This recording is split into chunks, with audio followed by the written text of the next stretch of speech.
A homeless girl steals food from a millionaire's house to feed her little brother. One day he catches her in the act. Then what he decides to do makes her break down in tears. The winter winds of Chicago were unforgiving, slicing through the alleyways and boulevards like invisible razors. On a forgotten corner between glittering skyscrapers and pristine storefronts, crouched beneath the skeletal frame of a broken bus stop, Emily Carter sat curled into herself, shielding her younger brother Liam beneath the tattered remains of a fleece blanket. She was 11 years old. He had just turned 4. No cake, no candles. Just another night beneath the steel-grey sky. They had not always lived like this. Emily could still remember the scent of lavender on her mother's clothes and the warmth of bedtime stories whispered beneath soft covers. But that was a lifetime. Hago. Their mother had died suddenly, too suddenly, and their father, unable to carry the weight of it all, vanished without a word. One day he was there staring at the wall in silence. The next, only an empty couch and a shattered photo frame remained. Since then, Emily had become everything Liam needed: mother, sister, protector. By day, they wandered. Emily kept her eyes low and her hands light, picking up discarded bottles, loose change, and scraps of food wherever they could be found. She never begged. She hated the looks people gave, pity mixed with discomfort, as if her presence disrupted the clean lines of their world. Most just walked past her, their faces glowing from phone screens or lost in the rush of meetings and shopping lists. To them, she was no one. But at night, when the city exhaled and the noise died down, Emily found solace in a ritual. Across the street from their usual hiding spot stood a mansion that seemed to glow from within. It towered over the neighborhood like a fortress, its windows always lit, its gate always closed. The scent of garlic and rosemary would drift from the kitchen vents, making her stomach ache. Sometimes she imagined who lived there, maybe a family with laughter echoing in the halls, or a lonely old man with books stacked to the ceiling. She would invent stories for them, just to feel something warm. She never told Liam about the mansion. It was her secret dream, her way of pretending that not all doors stayed closed forever. He was too young to understand the dangers, the cold, the hunger. She had managed to keep him safe this long by turning survival into a game. They counted stars instead of minutes. They chased pigeons like treasure hunters. But each day grew colder, and each night stretched longer. That evening, as snow began to fall in lazy spirals, Liam tugged on her sleeve. "Emmy, my tummy's..." "Loud again," he whispered, pressing a tiny hand to his shirt. Emily smiled gently, though the hollowness in her own stomach throbbed like a wound. She reached into her coat pocket. Nothing. The last piece of bread had been eaten 2 days ago. She rocked him slowly, whispering lullabies and promises. But in her chest, a decision was forming. Dangerous, desperate, but perhaps the only option left. Her eyes drifted again to the mansion across the street. The back fence had a section where the wood was rotting. The kitchen windows didn't always lock. She had watched the routine from afar. The guards left the back area unattended between 2 and 3 o'clock in the morning. She knew this because she never slept. That night, she waited until Liam's breath evened out and the streets emptied of all sound. She pulled the blanket tighter around him, tucking it so he would not feel the chill. Then, quietly, she stood and crossed the street, her small body almost swallowed by the dark. As she pressed herself against the tall hedge and studied the layout again, she felt her heartbeat thudding in her throat. She wasn't a thief, she just needed to feed her brother. The mansion loomed before her, its windows like eyes that had yet to blink. Emily clenched her fists and took her first step toward the forbidden world behind the gates. It was the beginning of something neither she nor anyone else in that house could have imagined. The first time Emily slipped through the back fence, her legs trembled so fiercely, she thought the sound of her knees knocking together would alert the entire neighborhood. She moved like a shadow, trained by months of darting between alleyways and melting into crowds. The hole in the wooden fence was barely wide enough for her to squeeze through, its jagged edges catching her coat as she passed. She landed softly, in a hedge of manicured ivy, her breath misting in the cold air. The mansion loomed ahead, magnificent and terrifying. Its windows still glowed warmly, though the hour was late. She had timed this precisely. At this hour, The security patrol passed along the front gates, giving her a narrow window of a few minutes before they looped back. Emily clutched her thin coat tighter and crept toward the back kitchen door, her shoes barely making a sound on the stone path. She had no idea what she expected to find, but what greeted her was something out of a dream. The kitchen was massive, with polished marble counters, hanging copper pans, and a double oven that still radiated warmth. Leftover food sat covered on the counter, half a loaf of rosemary bread, a bowl of fruit, a wedge of cheese on a wooden board. She didn't dare turn on a light, but the glow from under the oven hood gave her enough to see. Her stomach clenched with hunger, but she didn't touch anything yet. She moved like she had practiced in her mind, silent, cautious, respectful, as if the room itself might protest her presence. She filled a worn canvas bag with a few pieces of fruit, a chunk of bread, and a couple of wrapped protein bars she found in a basket. It wasn't much, but it would get them through the next day. She didn't touch the silver or anything expensive. This wasn't stealing, not in her mind. This was surviving. She slipped back out just as she had come, heart pounding, eyes wide. When she crawled back through the fence and returned to Liam, he was still asleep, curled into himself like a kitten. She wrapped the blanket tighter around him and lay down beside him, holding the bag of food like a secret treasure. The next morning, Liam woke to find an apple in his hands and a piece of soft bread beside him. He laughed, really laughed, and Emily felt something crack open in her chest. That sound, that pure joy, made the fear worth it. The silent invasions became a pattern. Twice a week, sometimes 3, Emily would wait until Liam was asleep and slip into the mansion's kitchen. She became bold enough to take small amounts of leftovers, never more than what would go unnoticed. She learned the rhythms of the house, when the lights dimmed, when the cook cleaned up, when the guards smoked their final cigarettes by the gate. She never left a mess. She never took anything with a price tag. Weeks passed and her confidence grew. The thrill of danger still pulsed in her veins each time she crossed the threshold, but it became more familiar, less terrifying. She began to feel a strange connection to the place, like a secret tether pulling her back night after night. Sometimes she would linger just a moment longer, breathing in the scent of real food, letting the warmth of the oven soak into her bones. The house didn't feel like a fortress anymore. It felt like the edge of a life she could almost touch.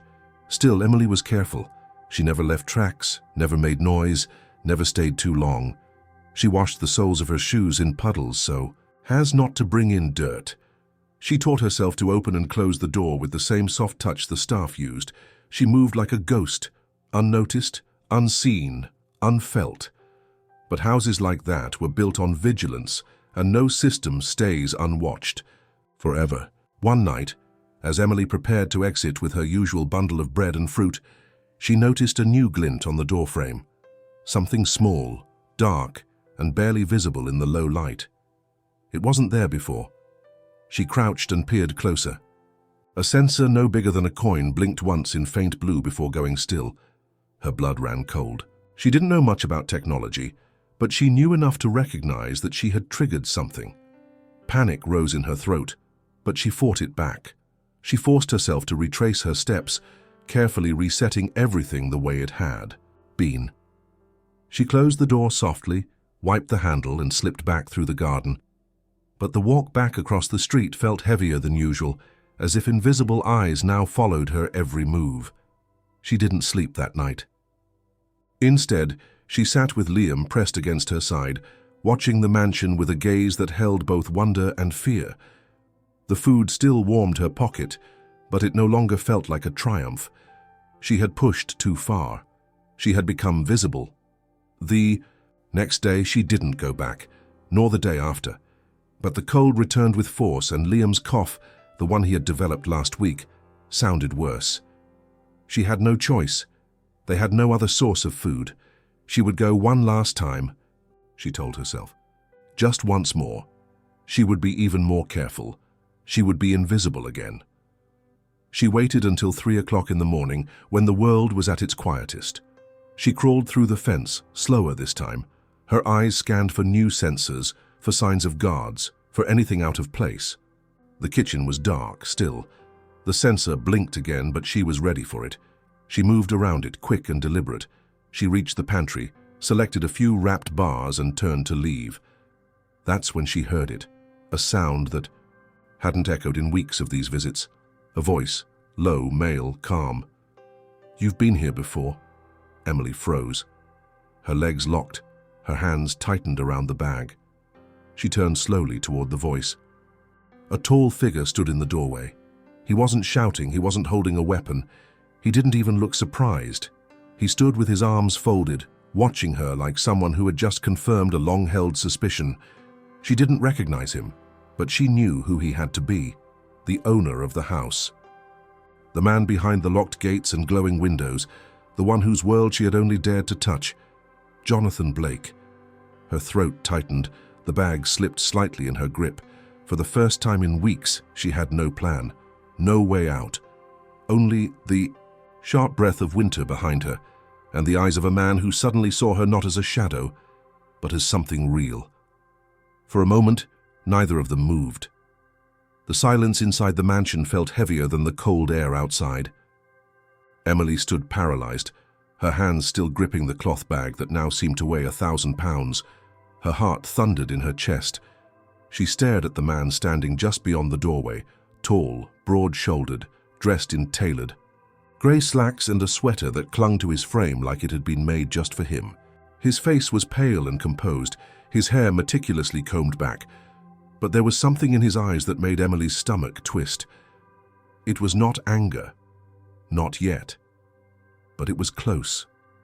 Jonathan Blake. She had heard the name whispered on the streets, in newspapers abandoned on benches, in fragments of conversation carried by passing crowds. Billionaire, real estate mogul, philanthropist with a fortress for a home and no family to share it with. The city praised him, envied him, feared him, but none of that mattered now, because here he was, not a myth, not a shadow, but a man with sharp eyes and a question on his lips. He stepped closer, his polished shoes making no sound on the smooth kitchen tile. His arms remained crossed. He didn't raise his voice. He didn't call for security. He didn't threaten her. He only looked, and in that look, there was more weight than any shouted command. "How long have you been coming here?" he asked. Emily didn't answer. Her throat burned with fear, but she kept her chin lifted. She didn't want to cry, she wouldn't. Jonathan's gaze dropped to the bag in her hands. He noticed the apple, the wrapped bar, the slice of bread. Nothing extravagant. Nothing stolen for value, just food. His brow twitched, but his mouth stayed set in a straight, unreadable line. He could have reacted in 1,000 different ways. He could have screamed, called the police, dragged her to the street by the collar. Instead, he turned his back to her and walked to the kitchen counter, where he poured himself a glass of water. His movements were slow, deliberate. When he finally turned back, his expression had changed.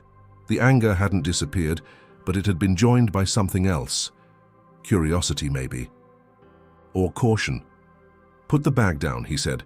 Emily hesitated, her fingers refused to move. "I won't ask again." She set it gently on the counter, backing away as she did. Her eyes darted to the door. She could still run. She was small, fast. She could be out the back gate before he reached her, but Jonathan didn't move toward her. He walked past her instead, inspecting the open cabinet, the disturbed fruit bowl, the shifted bread. His hands didn't tremble. He was too controlled for that. But when he turned again, he was staring directly into her eyes. She wanted to look away, but she didn't. Something in his expression, in the deep crease between his brows, in the tightness of his jaw, held her there. For all his wealth, all his power, the man standing in front of her didn't look angry anymore. He looked lost. "What's your name?" he asked. Still, she didn't answer.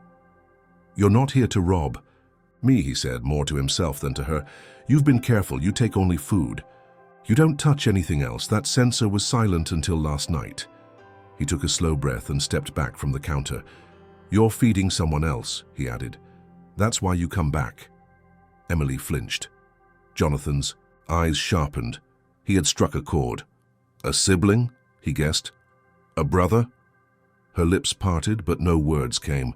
It wasn't that she couldn't speak. It was that she didn't trust what might happen if she did. She had worked too hard, come too far. The risk was too great. But Liam. She thought of Liam, of his cough, of his tiny fingers wrapped around that apple, of his laugh. She clenched her fists. "Liam," she whispered. It was barely audible, but Jonathan heard it. He studied her in silence, then nodded slowly, as if something had been confirmed in his mind. He walked to the stove and turned the knob. The burner flared to life. He set a kettle of water on it and retrieved 2 mugs from a cupboard. The quiet clink of porcelain felt surreal. "I'm not going to call the police," he said. Emily blinked.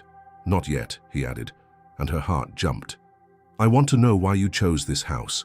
She frowned. "There are hundreds of homes in this neighborhood," he continued. "Most of them have less security. Most of them wouldn't even notice a missing apple." She didn't know how to explain it.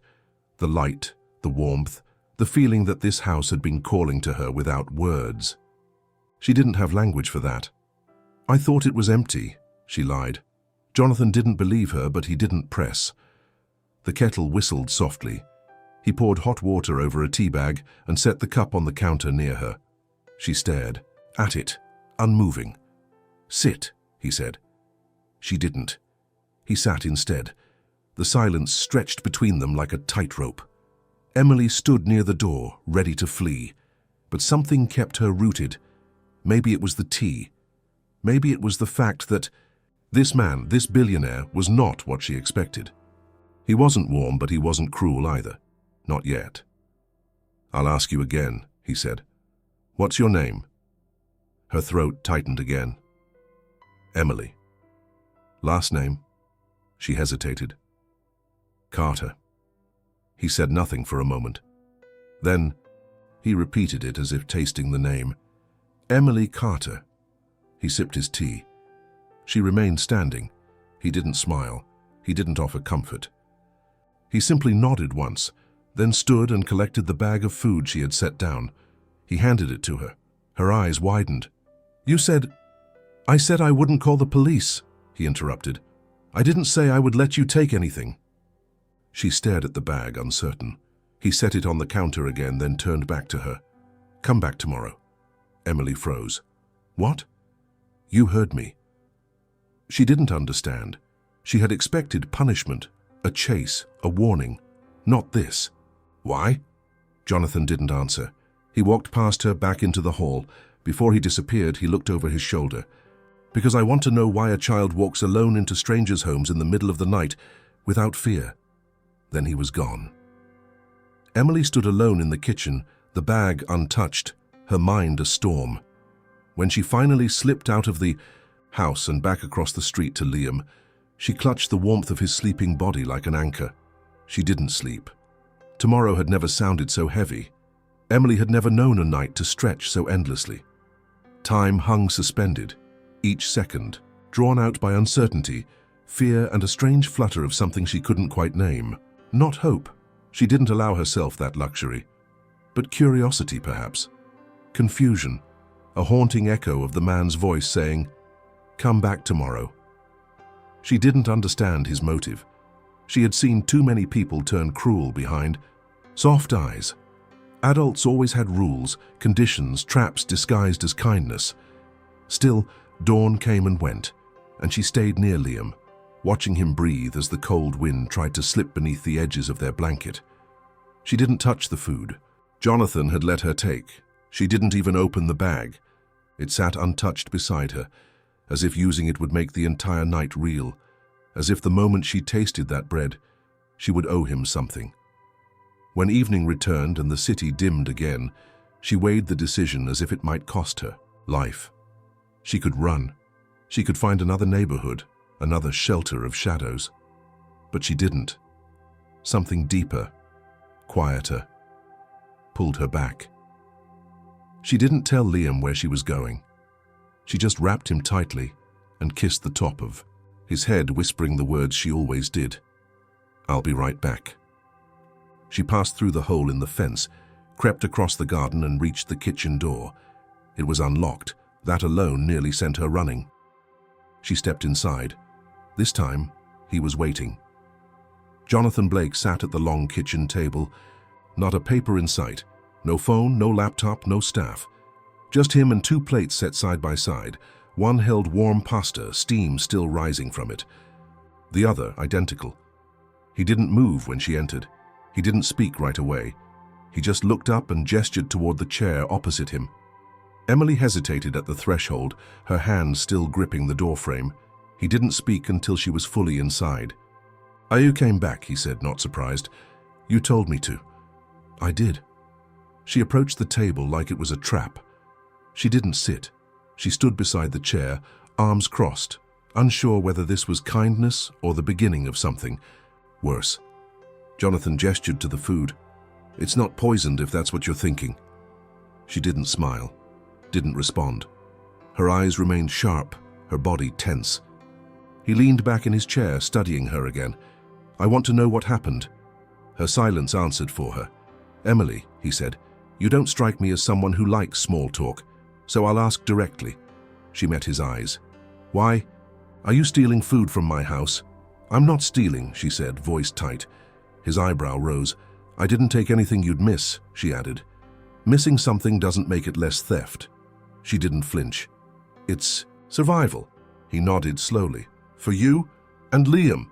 Jonathan's jaw tightened slightly at the name. "Your brother," he said, more statement than question. She nodded once. "Where are your parents?" "Dead," she said flatly. "Or gone. It doesn't matter." Jonathan didn't speak for a long moment. He pushed the plate slightly toward her. "You haven't eaten." She shook her head. "I'm not here to talk. If you want to turn me in, do it. If not, I'll leave." "You think this is about punishment?" "I don't think you invite people like me to dinner for fun." He considered her, the weight of her words not lost on him. "You're right," he said finally. "This isn't fun." He leaned forward slightly. "I've had my home broken into 3 times in 20 years. Each time it was someone looking for valuables. You're the first who came in, fed herself quietly, and left everything untouched. You cleaned up after yourself." Emily looked down. Jonathan continued, his voice calm. "You knew the schedules of my staff. You avoided every camera except the one I just installed. You're smart." She didn't reply. "I want to understand why you chose this house." "I told you," she said. "I thought it was empty." "No," he said, shaking his head. "You didn't. You watched. You studied it. You chose it. Why?" Emily hesitated. She could lie again. But something in the way he asked made her stop. He wasn't looking at her like a thief. He was looking at her like someone searching for something, an answer, a piece of himself. She took a breath. "Because it looked safe," she said. He blinked. "The lights are always on. The kitchen smells like real food, not scraps. You don't throw things out the way others do. You don't lock everything up. It felt like..." She stopped herself. "Like what?" "Like someone still lived here," she whispered. Jonathan didn't respond, not right away. He stood and walked to the counter, refilling his water glass. When he returned, he didn't sit. "How long have you and Liam been on the street?" "Since my mom died. I don't know how long that is in months. Just that Liam doesn't remember her voice anymore." The cold in her tone didn't hide the weight of what she said. Jonathan's expression didn't change, but something shifted behind his eyes. A memory, perhaps. A pain long buried. He pulled out the chair across from hers again. "Sit," he said, but this time more softly. She did. He didn't speak again for several minutes. They ate in silence, the sound of forks on porcelain, the only noise in the cavernous kitchen. The food was good. Too good. It felt like a betrayal to swallow it, but she did. When they were done, Jonathan stood and collected the plates himself. No staff appeared. No footsteps came down the hall.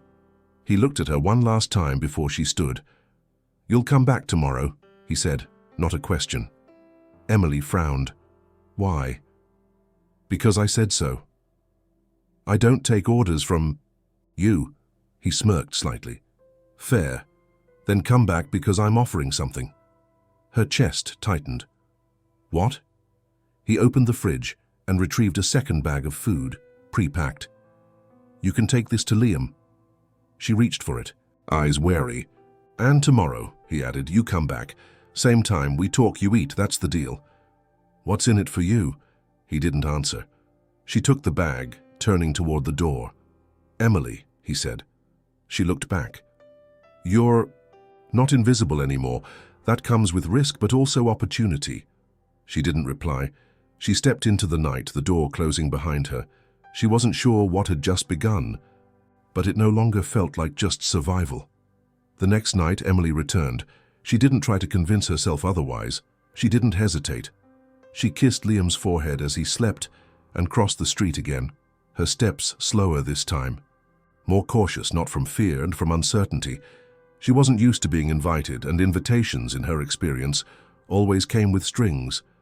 The back door of the mansion was unlocked once again. When she entered, the kitchen was quiet. The light above the counter glowed warm. On the table sat another plate of food, still hot, and across from it Jonathan Blake. He didn't look up from the folder he was reading. He sat in the same place, same posture, as if he had not moved since the previous night. Emily approached, the table not speaking until he acknowledged her. He closed the folder and gestured to the plate. "Eat." She sat. The food was different this time. Roasted chicken, mashed potatoes, green beans with garlic.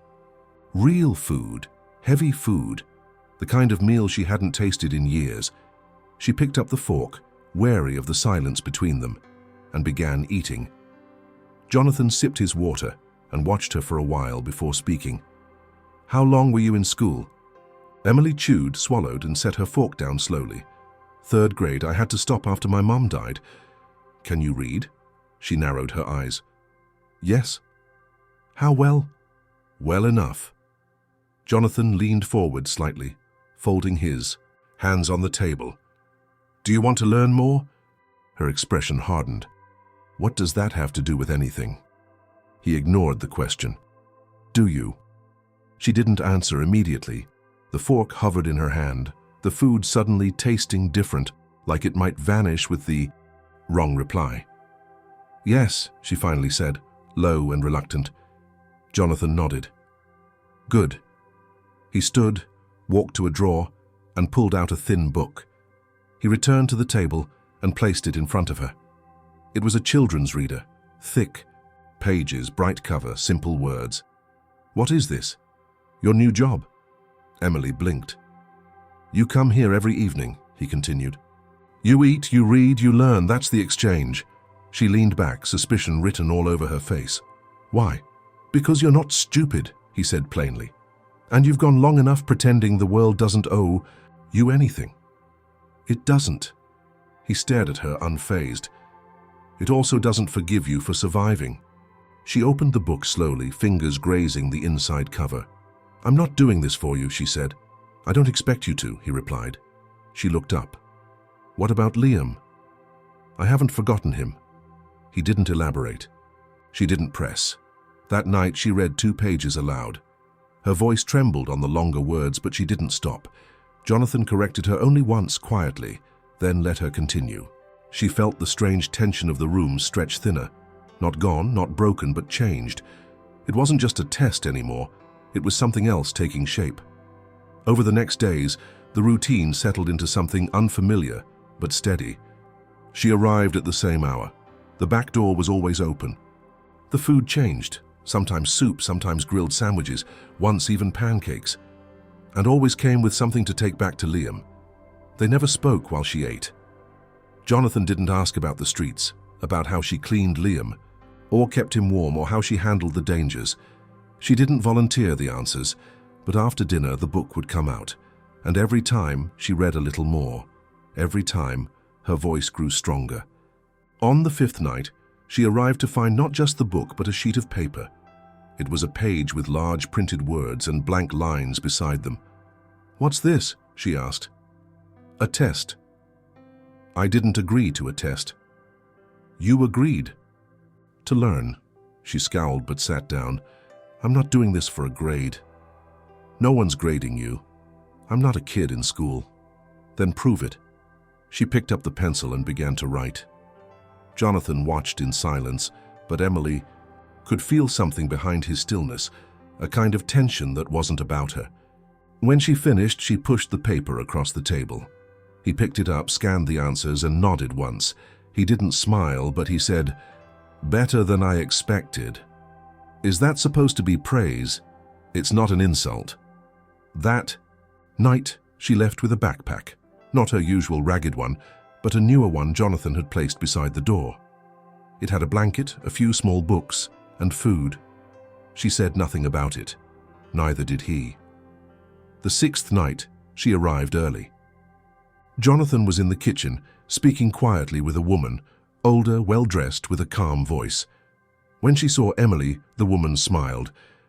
"This is Miss Reyes," Jonathan said. "She'll be your tutor." Emily stiffened. "I don't need a tutor." "I disagree," he said. Miss Reyes knelt to Emily's height, her smile kind but not pitying. "You've done very well, but I think you can go much further if you let me help." Emily didn't speak. Miss Reyes added, "You get to decide how far you want to go." Jonathan nodded. "It's your choice. But if you stay, this is the next step." Emily looked from one face to the other, then at the books stacked neatly on the counter. Then she turned and left without a word. She didn't come back the next night, or the one after. But hunger has a voice of its own, and Liam's cough was growing worse. On the 3rd night she returned. Jonathan opened the door before she could knock. "I didn't run away," she said. "I didn't assume you did. I just needed to think." He nodded once, stepping aside. The kitchen smelled like lentil stew. A book sat on the table. So did a pencil. Miss Reyes was not there. Emily walked in. She sat. Jonathan handed her the spoon. No one spoke of the missing nights. No one mentioned the hesitation. That night, she read 3 pages. And for the first time when she finished, Jonathan said, "Well done." And something in her chest stirred. Not pride, not gratitude, but something almost like belief. Jonathan Blake stood at the window of his study late one night, the city lights stretching endlessly in the distance. Below, the garden was quiet, undisturbed. The wind whispered through the trees, but inside the house, nothing moved. It had been hours since Emily had left, the echo of her small footsteps still somehow present in the walls. He hadn't meant to let her stay this long. The arrangement at first had been simple, a conversation, a meal, maybe some kind of intervention for a lost child. But now it had grown beyond that. She was no longer just a girl sneaking through his kitchen. She was something else entirely. A reminder, a ghost of something buried long ago. Jonathan wasn't a man given to reflection, not publicly, not professionally. In boardrooms and conferences, he was precise, composed, untouchable. His empire had been built not on charm, but on absolute control. Every property, every investment, every deal, all calculated, all clean. But at night, when the city dimmed and silence stretched across the marble floors of his home, the ghosts returned. Emily reminded him of one in particular.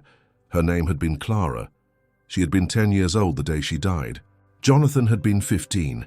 He remembered the way she laughed, loud with her whole body. He remembered the way she followed him through the house, always asking questions, always trying to keep up. He remembered the last time he saw her, the red scarf around her neck, her mittens forgotten on the bench near the door. It was winter then too, and like all tragic things, it happened quickly. A car, a scream, a moment too late. He had been the one who begged her to come outside that day. He had been the one who didn't look both ways. His parents never said it was his fault, but they didn't need to. Their grief was an ocean, and he had drowned in it alongside them. After that, the house grew silent. His mother stopped singing. His father stopped talking. Jonathan buried himself in books, in numbers, in business. The boy who once built forts in the living room disappeared. In his place grew the man who now stared out over the city, distant, deliberate, and alone. He hadn't spoken Clara's name in over 20 years. And then Emily came. At first it was just the way she moved, cautious but not weak.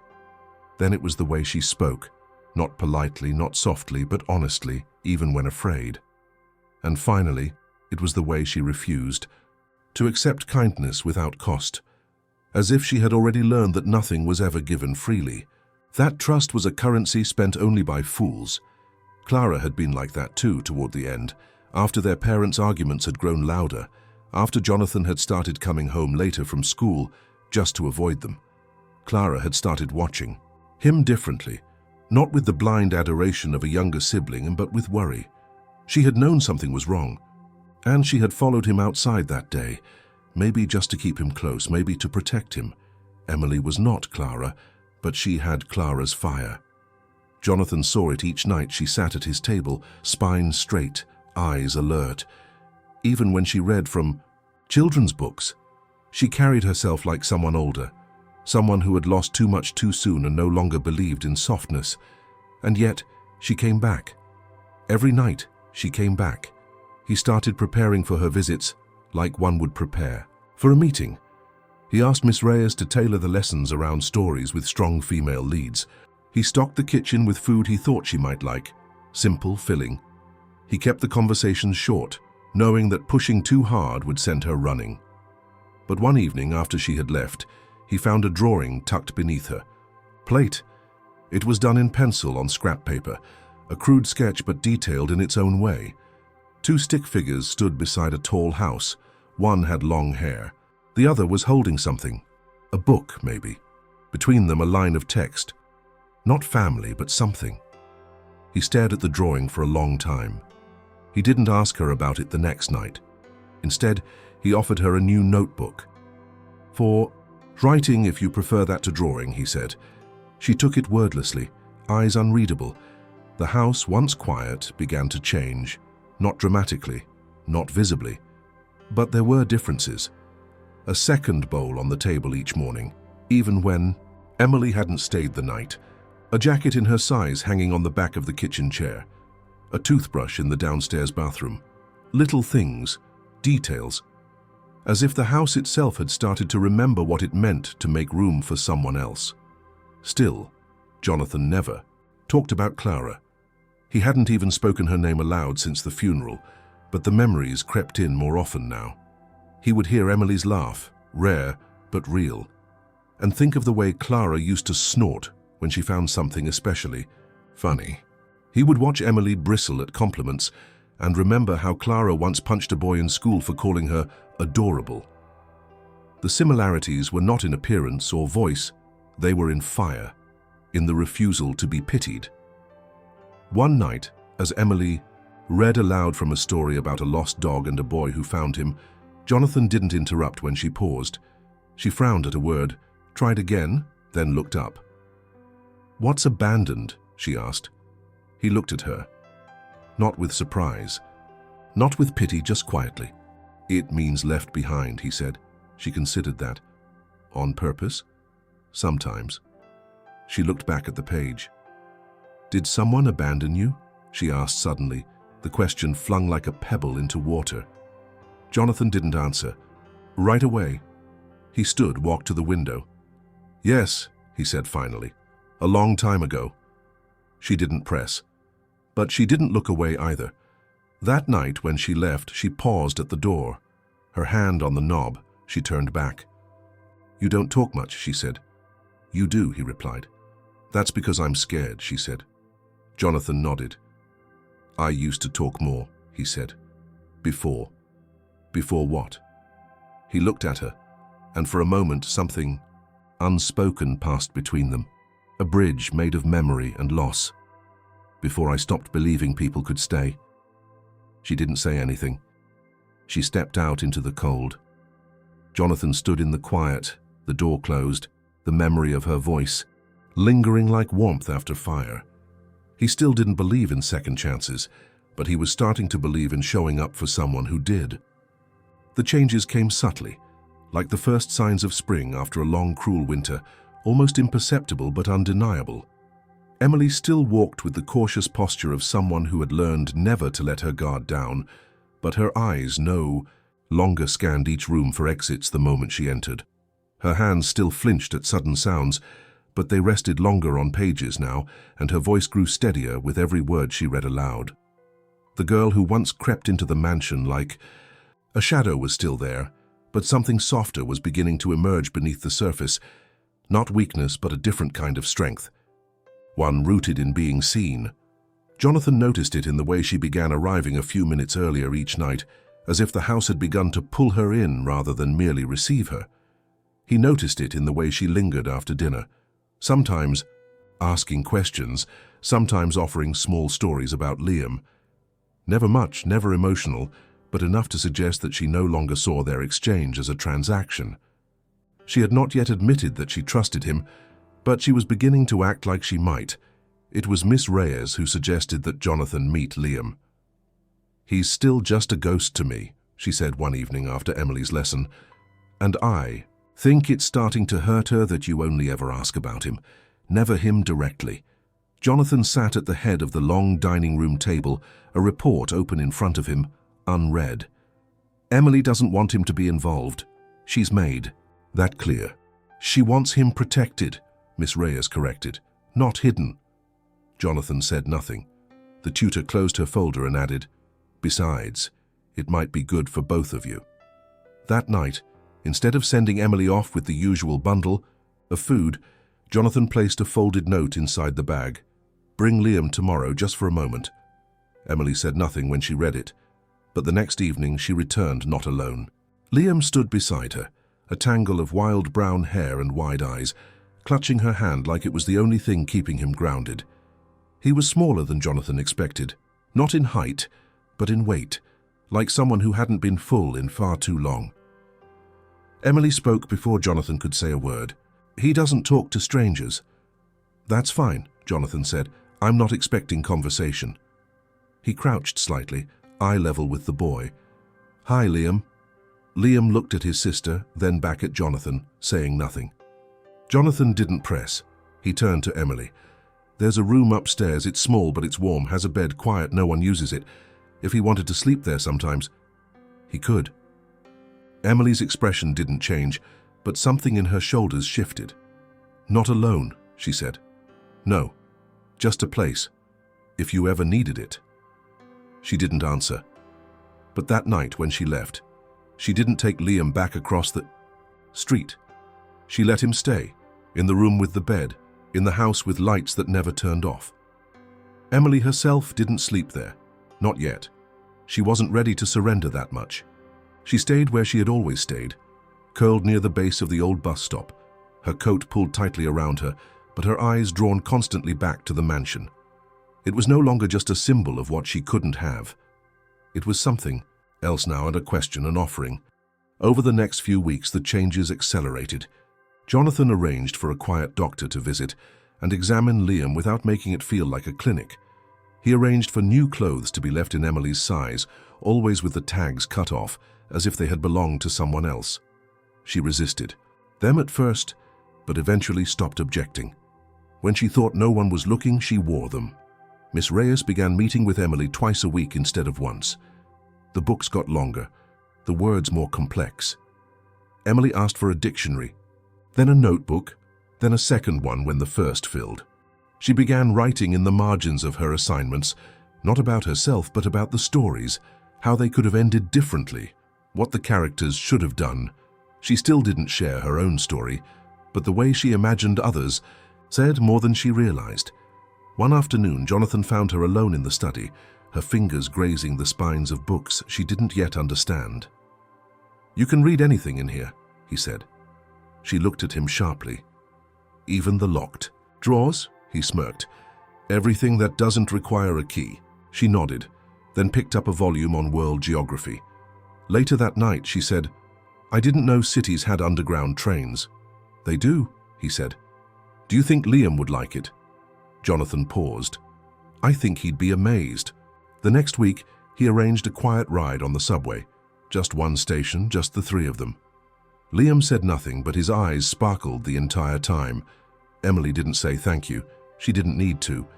It was in the way she sat closer, at the table now. In the way she asked Jonathan if she could borrow a book without being told. in the way she began leaving things behind: her notebook, a scarf, a pencil. Small markers of someone beginning to stay. And yet she still slept on the street, still refused to use the upstairs bathroom, still kept a packed bag near the door. Jonathan didn't rush her. He had learned the hard way that trust is not a door you walk through. It is a hallway you inch down, step by fragile step. And Emily was still listening for the sound of the floor collapsing beneath her. But each day she stepped a little further. Each day she stayed a little longer. Each day the girl who had once only survived began to live. Not fully, not loudly, but genuinely. And for the first time in many years, Jonathan Blake began to do the same. It was the sound that gave her away. A soft clink, barely louder than the ticking of the grandfather clock in the hall. But in a house like Jonathan Blake's, silence was sacred. Every sound had a source, and every source was known. When he heard it, he didn't move at first. He waited. Another clink. Metal, not glass. Close. He stepped quietly down the hallway, following the sound like a predator. The door to his study was slightly ajar, and then he saw her, Emily, kneeling beside the cabinet, her fingers wrapped around a small object, a silver pocket watch. It was old, elegant, engraved, a family heirloom, not particularly valuable by market standards but unmistakably personal, something that had no place in her hands. Jonathan didn't speak. He waited for her to realize she wasn't alone. She turned slowly, as if she already knew what she would see. Their eyes met. Her face was pale, her fingers still around the watch. For a long moment, neither spoke. Then she stood and placed the watch carefully on the desk, her movements deliberate, almost defiant. "I wasn't going to keep it," she said. Jonathan didn't move. His voice, when it came, was razor sharp. "Why did you take it?" "I didn't take it. I was looking at it." "Don't lie to me." "I wasn't." "Why?" Her hands clenched. "I don't know." "That's not good enough." Her voice rose. "You think I'm stealing from you after everything?" "Yes," he snapped, "because I trusted you." Emily stepped back like she'd been slapped. Her eyes burned. "Then you're stupid." Jonathan's face hardened. "Don't test me. Don't pretend like this is about the watch," she spat. "You just wanted a reason." "To do what?" "To remind me I don't belong here." The words hung in the air. Her chest was rising and falling fast, her fists trembling. For the first time in weeks, the mask she had learned to wear inside the mansion cracked wide open. "I wasn't going to sell it," she said, voice breaking now. "I wasn't going to run. I just needed to know if I could." Jonathan narrowed his eyes. "If you could what?" "Survive," she whispered. "If it all went away again." His anger faltered. She stepped toward the door. "I never took anything that mattered. That watch mattered. Then I guess I messed up." He didn't stop her when she left. She didn't say goodbye. That night she didn't return to the alley across the street. She didn't sleep under the bus stop. She disappeared. When Jonathan checked the garden at dawn, there were no footprints in the snow, no signs she had even passed by. The room Liam had started using was empty. His toys were gone. The small blanket Jonathan had bought him lay folded on the bed. The silence was absolute. Later that morning he called Miss Reyes. "She's gone." The tutor sighed. "What happened?" "I found her with something she shouldn't have touched." "Did you listen?" "She was holding it, like she meant to steal it." "Did you ask why?" "She said she wanted to know if she could survive if everything vanished." There was a pause. "And can you blame her?" Jonathan clenched his jaw. "She betrayed my trust." "She tested it," Miss Reyes corrected. "And maybe she needed to know if you'd still be there when she did." He ended the call without answering. Hours passed. No sign of her. It wasn't until that evening, when the housekeeper went to tidy Liam's bed, that the note was found.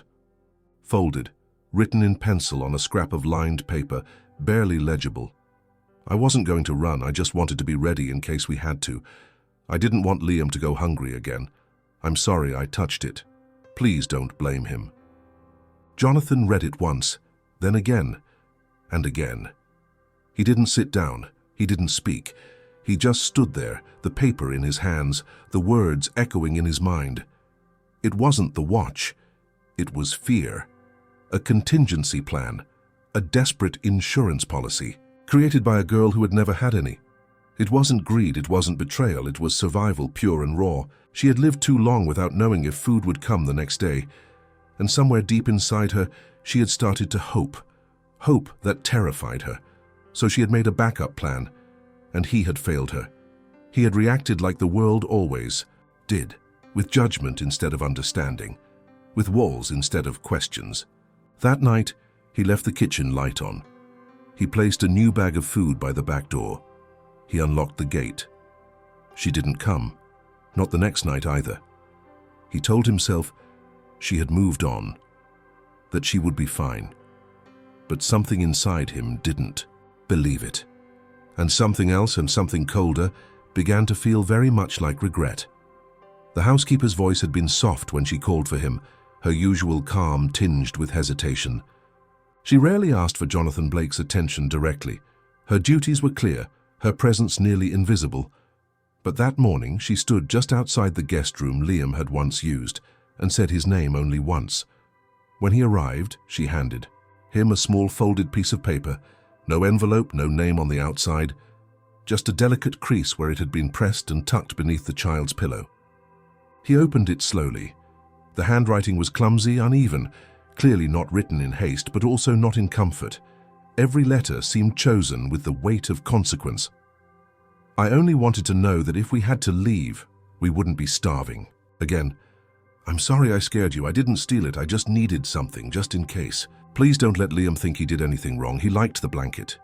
Thank you, Emily. Jonathan sat down. He didn't realize he had until he felt the cold edge of the bed beneath him. The note trembled slightly in his hands, not from emotion, at least not one he could name, but from the echo of what he had misjudged. The clarity struck him not in the words themselves, but in the spaces between them. She had never tried to take from him. She had tried to plan for the moment when the rug might be pulled out again, the way it always had been before. The pocket. Watch had not been an object of desire, but a tool, a symbol of a lifeboat she might never use. Her logic was heartbreaking. If everything collapsed, as it always had, she could sell it and buy food. Maybe shelter for 1 or 2 nights. A fever in Liam might not turn fatal. A missed meal might not become starvation. Jonathan hadn't just missed the truth. He had confirmed her worst fears. That safety was temporary. That trust was conditional. That people who claimed to care could disappear the moment you tested the boundaries. He stood, the note still in hand, and walked to his office. For the first time in years, he ignored every email, every blinking message. He sat at his desk and read the note again. This time he read it not as a man betrayed, but as a man being asked for a kind of understanding he hadn't offered in a very long time. That afternoon he called Miss Reyes again. She left a note. There was silence on the other end of the line. Then, "Is she still gone?" "Yes." "You know where she might be?" He hesitated. "I have a guess." That evening, long after the sun had disappeared behind Chicago's steel skyline, Jonathan stepped out of his world of marble floors and velvet curtains. He walked alone, in a coat heavier than the chill required. He didn't take his car. He moved on foot, tracing back the paths Emily had once taken under cover of night. The back gate, the alley, the broken bus stop. He saw the faint traces of a blanket dragged across concrete, the remains of a makeshift shelter dismantled too neatly to have been abandoned in haste.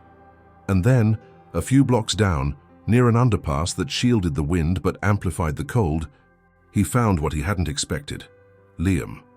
Curled on a worn blanket, clutching a small stuffed bear, the one Emily had once told him came from a donation box at a church. The boy slept. Alone. Jonathan's breath caught. Emily wasn't there.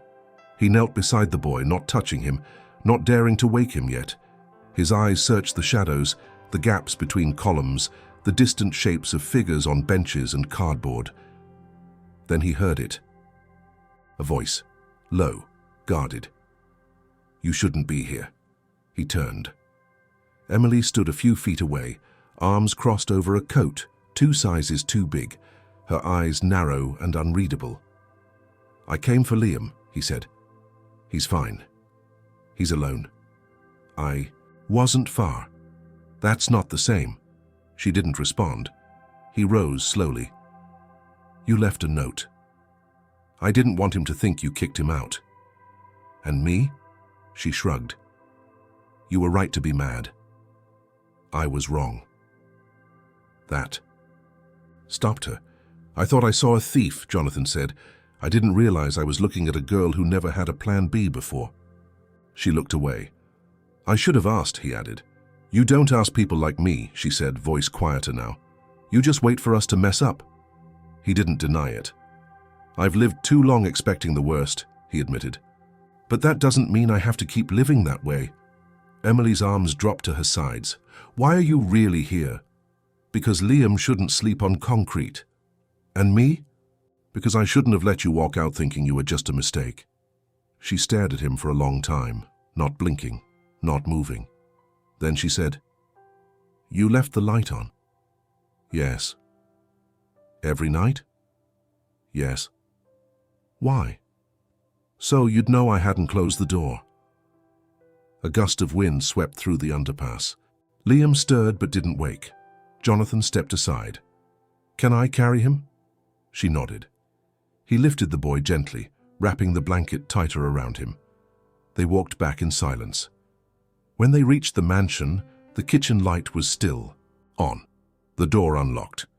A small tray of soup sat on the table, no longer hot but still waiting. Emily didn't sit. She walked to the edge of the room and said, "I don't need pity." "I don't offer it. I'm not going to apologize again." "You don't need to. I still don't trust this." He looked at her. "I'm not asking you to." She nodded once, then moved to the table. She didn't eat the soup, but she opened her notebook. He sat across from her. She read a page aloud, and in that simple, quiet act, the first stitch in a torn fabric began to mend. It was a grey morning, the kind of dull, damp day that seemed to stretch endlessly without ever making a sound. The clouds above Chicago hung low, pressing against the skyline as if trying to smother the city itself. Inside the mansion, the silence was heavier than usual. Emily had woken early, her breath still fogging in the cold air outside the window of the small guest room where she had finally agreed to sleep. Liam was still curled in bed, wrapped in layers of warmth that Jonathan had made sure were always available now. She walked barefoot down the hallway, hearing nothing but the soft creak of old wood beneath her steps. The house felt different, and so did she. When she entered the kitchen, Jonathan was already there, dressed in a dark coat and gloves, a set of keys in his hand. "Get dressed," he said, without looking up from the small black notebook he had opened on the counter. She tilted her head, suspicious. "Why?" "I'm taking you somewhere." "Where?" He finally looked at her. "Somewhere I haven't been in a very long time." Emily didn't like surprises. She never had, but something in the way he said it, not a command, not a request, but something closer to an invitation, made her hesitate just long enough to consider it. She nodded once and disappeared down the hall. 15 minutes later, they were in his car, the engine humming softly beneath them. As they moved through narrow streets Emily didn't recognize. She watched the city blur past, unfamiliar buildings giving way to older ones, neighborhoods with cracked sidewalks and trees whose roots pushed against the pavement like scars. Jonathan said nothing for a long time. She waited. Finally, he pulled up in front of a 2-story house with peeling paint and shuttered windows. The yard was overgrown, a sagging fence leaning away from the sidewalk as if in surrender. The porch steps were cracked, the mailbox rusted. "Is this it?" Emily asked, unsure what it meant. Jonathan didn't answer right away. He stepped out of the car and motioned for her to follow. She did. The front door creaked as he pushed it open. The interior was dark, thick with dust and silence. Old furniture covered in white sheets loomed like forgotten memories. The air smelled of mildew and time. Emily's footsteps echoed softly on the wooden floor. Jonathan walked slowly through the living room, his gloved hand brushing the top of a covered piano. He paused at a fireplace where the bricks were chipped and blackened by soot. On the mantel, an old frame still stood, turned face down. He didn't pick it up. "This was your house," Emily said, more statement than question. He nodded. "Yes." "What happened?" He stared at the fireplace for a long moment. "My sister died here." Emily said nothing. "She was 10. I was 15. Her name was Clara." He said it like it hurt to remember, like speaking her name pulled something sharp through his chest. "She followed me outside one day. I wasn't paying attention. I should have told her to stay inside. I should have looked both ways. I should have—" He stopped. His jaw clenched. Emily stood very still. "I ran," he continued. "Not that day. But from the moment they buried her, I started running. Into books, into work, into anything that didn't remind me of this house. I built everything I have from that, from guilt, from silence, and I never came back." Emily looked around. "It's like you tried to bury the whole place," she said quietly. He gave a bitter smile. "I did." They walked through the rest of the house in silence. The kitchen was empty, the bedrooms dusty and still. In one of them, a small bed with faded pink sheets still sat beneath a window. A worn, stuffed rabbit lay on the pillow, missing one eye. Emily didn't ask if it was Clara's. She didn't need to. When they reached the front hallway again, she turned to him. "Why bring me here?" Jonathan met her gaze. "Because I've spent my whole life trying to forget this place. And then you walked into my kitchen one night and started making me remember." Emily looked away. "I'm not her. I know that. But you're still trying to make up for what happened to her." "No," he said. "I'm trying to make sure I don't repeat the mistake of seeing someone break and doing nothing about it." She crossed her arms, defensive. "I'm not broken." He nodded. "I know, but you're still carrying weight you shouldn't have to." She looked at the frame, still face down on the mantel. "Are you?" Jonathan walked over and picked it up. He turned it. Inside was a photograph of two children, a girl with wide eyes and a boy with an uncertain smile. His hand rested protectively on her shoulder. They looked like they were about to run outside, like the world hadn't turned yet. "Yes," he said. Emily didn't say anything. He set the frame down gently, upright. When they left the house, the clouds had started to break. Thin rays of sunlight slipped through, casting long lines across the cracked sidewalk. They drove in silence again, but it wasn't the same kind of silence. Something had changed between them. A thread had been pulled taut, not healed, not yet, but acknowledged. Back at the mansion, Jonathan didn't follow her inside. He stayed by the car, hands in his pockets. "You don't have to fix me," she said before going in. "I know," he replied, "but I can walk with you while you fix yourself." She didn't respond. She walked inside, but she didn't close the door behind her. It had been 3 weeks since their visit to the old house. The days passed with a rhythm that neither Emily nor Jonathan dared to define. Too steady to be temporary, too fragile to be called permanent. She still woke early, still folded her blanket at the foot of the bed, still helped Liam with his morning clothes before anyone else in the house stirred. But something subtle had shifted inside her, something she couldn't yet name. Trust, maybe, or the first fragile shape of it, not fully formed, not comfortable, but present. Jonathan noticed the way she began sitting longer at the table after dinner, sometimes with a book, sometimes just listening to Liam's soft laughter echo through the hall as he played with a puzzle or lined his toy animals in rows. She still didn't speak about the future, but she no longer spoke of escape either. And in the quiet moments, she had begun asking questions, small ones about Clara, about the piano, about Jonathan's favorite books, questions that lived in the space between them like cautious offerings. One Thursday morning, after breakfast had been cleared and Miss Reyes had finished a reading session, Jonathan asked her to stay. "I have something to discuss," he said. Emily glanced at the door. "What is it?" "Not here," he replied. "Let's go to the garden." She followed him through the glass doors, the autumn chill brushing her skin, the sound of leaves, underfoot like whispers. The garden had changed with the season, golden and red touched with the fading glow of late sun. They walked without speaking until they reached the bench near the far end of the path. Jonathan sat. She remained standing. "There's a process," he said slowly, "when someone wants to take responsibility for a child." She tensed immediately. "We're fine. I know you are. We don't need a system. I'm not giving Liam to anyone." He raised a hand. "That's not what I'm suggesting." "Then what?" He looked up at her, calm but firm. "Temporary guardianship. It would give me legal permission to care for you both. No adoption, no separation. Just stability, so you don't have to hide if someone asks questions. So Liam can see a doctor without lies, so you can stay in school without risk." Emily's arms crossed. "We're not charity." "No," he said. "You're family." The word hit her like a slap. "We're not by blood, I know, but that doesn't matter."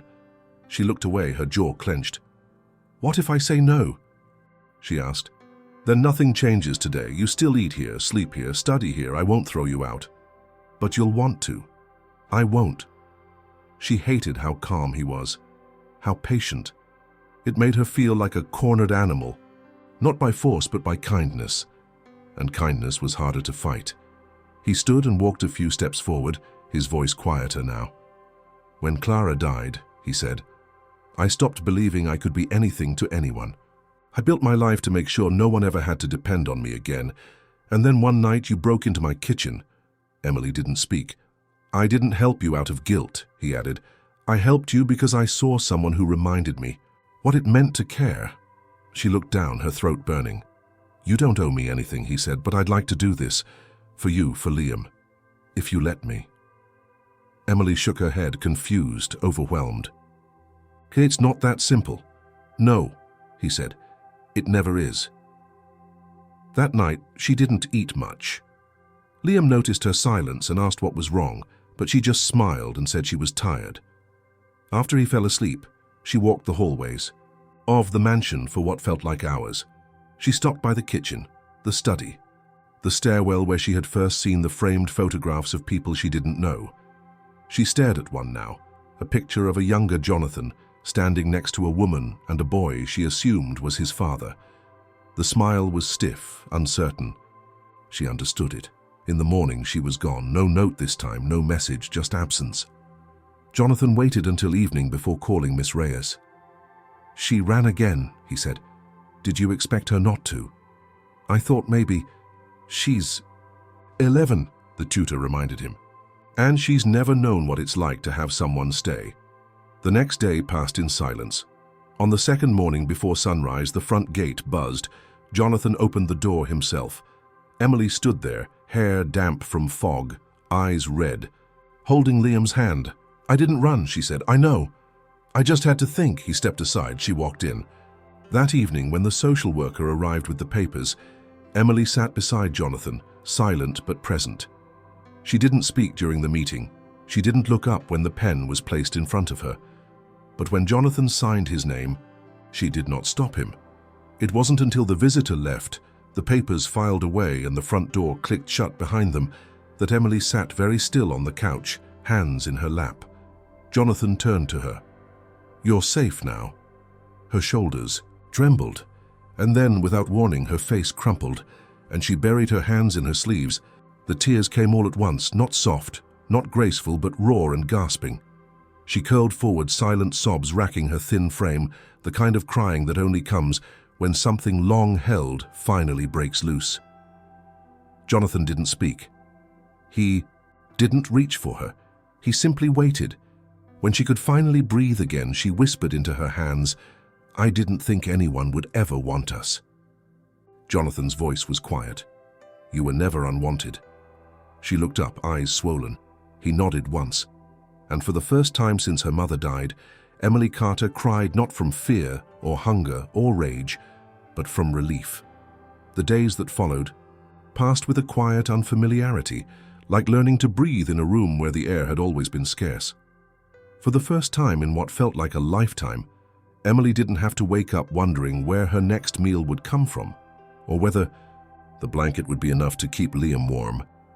The guest room where she had once refused to sleep was now hers, the dresser drawers half full with folded clothes, and the soft rug beneath the bed no longer felt like enemy territory.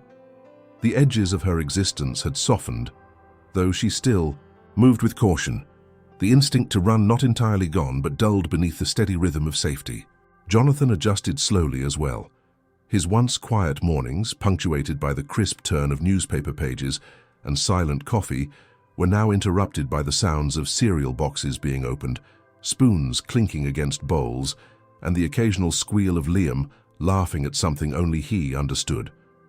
Emily was still reserved at the table, speaking little, but Liam had become a river of sounds, babbling half-words, stories that trailed off into giggles, questions that never waited for answers. Jonathan had never considered himself someone who could cohabitate with children, much less enjoy it.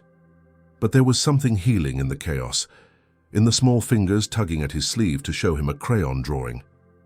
In the crooked, misspelled notes Emily left in the kitchen when she went out for walks. In the shared silences that now filled the space between them, no longer tense, no longer afraid, but steady, familiar. Emily resumed her lessons with Miss Reyes 3 days a week, now taking place in the small reading room Jonathan had quietly transformed for her.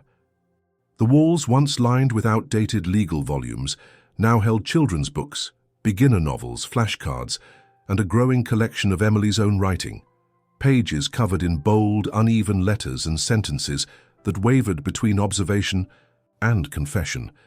She still didn't share them openly, but she no longer hid them either. Liam, too, was beginning to blossom.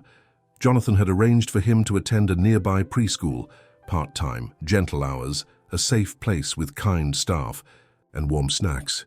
Emily had been terrified the first time they walked him there, holding his hand so tightly that her knuckles turned white.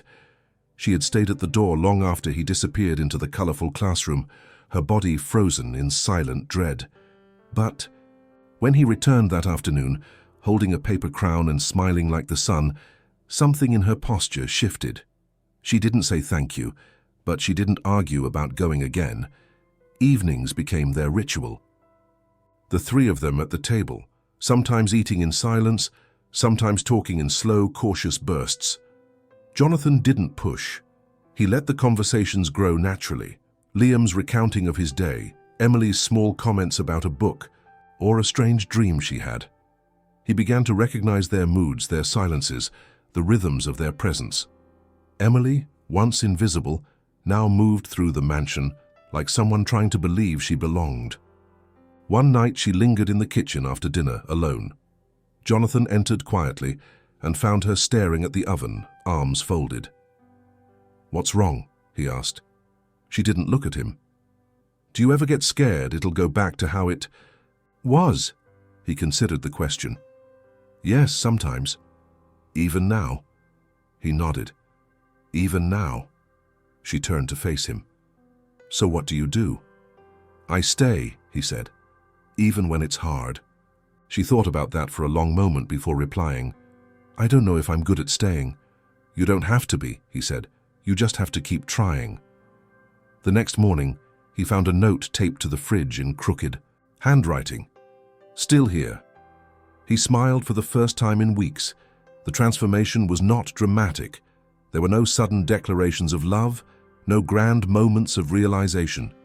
It happened in small things, in Emily brushing Liam's hair before school without being asked, in her setting the table with quiet precision, in the way she began humming under her breath while reading. Once Jonathan found her asleep on the couch with a book open on her chest, the pages marked by a folded tissue. He covered her with a blanket and didn't say anything the next morning. Some days were harder than others. There were moments when Liam cried without reason, when Emily disappeared for hours on long walks, when Jonathan felt like an intruder in their grief. But those moments didn't break them. They simply reminded them all that healing wasn't a straight line. It curved, retreated, stumbled forward. Jonathan found himself making space for them in ways he hadn't expected. He cancelled meetings to be home for Liam's preschool pickup. He hired a private art teacher once he discovered Emily liked to draw. He even allowed her to repaint one of the rooms, though it meant letting go of a decades-old design. The house began to change, slowly shedding its museum-like silence for something lived in, something real. One weekend, Emily stood in the doorway of his study and asked, "Do you think people like us get to have normal lives?" Jonathan looked up from his laptop. "You already do," he said. "You just haven't realized it yet." She didn't smile, but she nodded and walked away. And that night, for the first time since she arrived, she fell asleep without double-checking the lock on her door.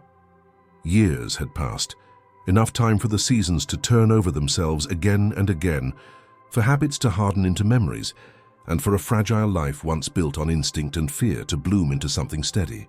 Emily Carter, now 16, stood in front of a crowded auditorium in downtown Chicago. A single sheet of paper in her hands, her heart beating slower than it used to in moments like this. She had long ago learned how to hide the fear behind her voice, how to speak, even when her palms sweat and her stomach twisted. But today the words she held weren't just for the crowd. They were for him. The audience hushed as the lights dimmed slightly. The room was filled with students, teachers, journalists, and officials gathered to award the state's top youth writing contest. Hundreds of entries had been submitted, essays, stories, poems, but only one had caught the attention of every judge for its clarity, its emotion, and its unusual origin. The letter was simple, direct. It didn't tell a grand tale. It told the truth. Emily looked out over the sea of faces. In the third row, Jonathan Blake sat between Liam and Miss Reyes. He was older now, a little more silver at the temples, a few more lines near his eyes. But his posture remained straight, his eyes focused, his presence quiet but strong. Liam, now 9, wore a suit too big for his thin frame and bounced his legs nervously, clutching the program in both hands. Emily unfolded the page. "I didn't grow up like most of you," she began. "My first home wasn't a house, it was a piece of pavement near a bus stop. My first bedtime story wasn't read from a book. It was whispered to my little brother while I tried to keep him warm. I learned to count not from a teacher, but from the number of steps it took to reach the only place I thought might help us survive. A mansion across the street that smelled like safety." She paused. "I didn't know the man who lived there. I didn't know his name or his story. I only knew the kitchen light stayed on when the others went dark.